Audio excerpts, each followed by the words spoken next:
be going over 3 financial mistakes that I have made in my life and I've learned from, so you do not have to make the same one in your life. The number 1 mistake that I have made and I've learned from, or I'm still learning from, is limiting beliefs and not knowing my worth, having self-doubts. This mistake has been something that I've learned earlier in my 20s and that I'm still learning, is not limiting my beliefs to money, not limiting my beliefs to my career or my self-development. And I have done it over time.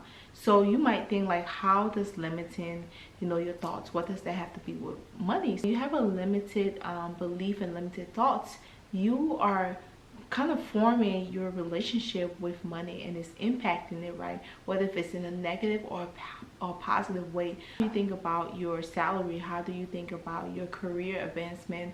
Are you like stuck in a place where you think like, hey, I'm just going to be here, this is what I can make because I only have this degree, or this is what I can do because I don't have this skill sets, right? When you have those limited beliefs, like, you're not able to flourish, you're not able to go to the next level or go where you are supposed to be, because you fear that you're not worthy enough to be there. So here are some ways that you can work on those thoughts and those beliefs. So let's get clear. Get clear of what you want. Where do you see yourself? Where do you want to be? Be clear, be positive, have gratitude, and also you have to step out of your comfort zone. Those things that give you butterflies, those things that make you nervous and you think that you can't do it, you have to take a leap and just do it. Unlimited beliefs were when it came to job, because I was entry level. Although I was overqualified for positions, I will always apply for positions that I was overqualified for, because I had this fear of I can apply for this position because I don't have this experience, or I can apply this because I only have this degree, and why not? And that limited me. It made me feel very undervalued in the company. I got underpaid a lot in companies because of those thoughts and those beliefs. Clear of educating myself on position that's available for me, and more position that's available for me, or skills that I can acquire under my belt to help me get to where I want to be. It's right now, again, it's a practice that I'm working on. It's helping me to go on LinkedIn. It's helping me to reach out to hiring managers, helping hiring managers to reach out to me, because now I'm putting myself in positions to be able to meet other people.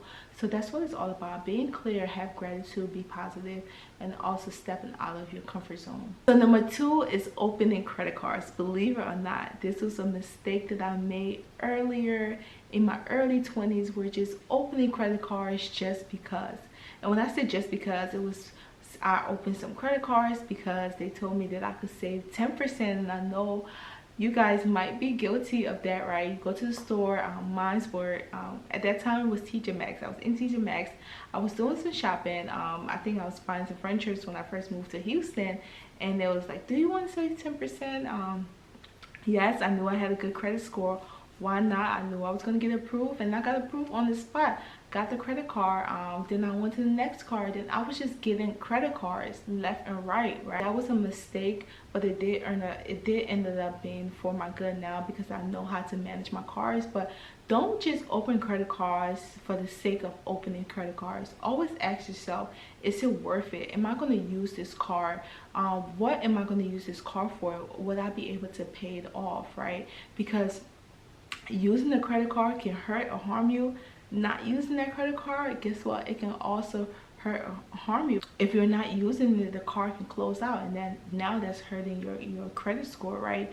And then if you're using the card and you're not paying it off, or you're going over your limit on the card, guess what? Now it's still harming you. So especially if you're in a department store and they're asking you right there and then to save and all that, ask yourself this question: is this purchase I'm making right now, is it worth this 10%, right? Especially if it's not a large purchase.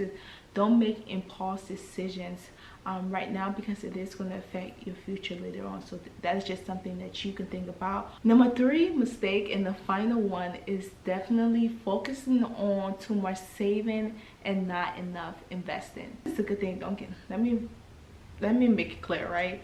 Save money before you invest, period. Make sure you have something funded, your emergency funded, before you invest, because investing is a long-term thing. Saving is more liquid. In case something happened, you have that money to go to. You can't go into your investment account if something happened. You could, and then you can also get tax and penalties and all these other things that come with it. So always do have a saving built up before you start investing, because investing is risky. Investing, you can lose your money. Investing is all emotion style. So yes, always have a saving. For me, I think I could have balanced it more of not focusing too much on the saving part, but also learning the investment part. Also, even if it was just $5, putting it towards investing, because I kind of had a little bit of knowledge about investing, but I was scared. I'm like, if I put this money here and something happened to it.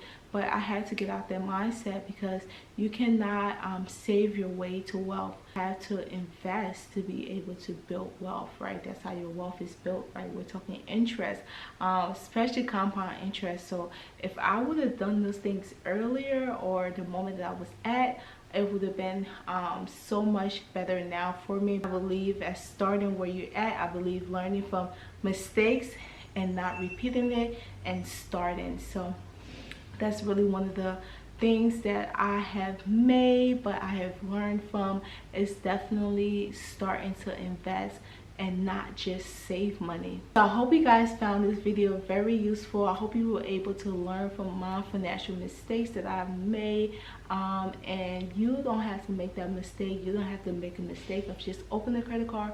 You don't have to make the mistake of limiting your beliefs. The sky's the limit for you. There's so much you can do. There's skills you can learn, and also you don't have to just save money, but you can start investing money. Make sure that you like and follow me on Instagram. My finance page is Focus Finance, or go on my website, FitFamily-Finance, and I'll see you guys on my next video. Bye guys.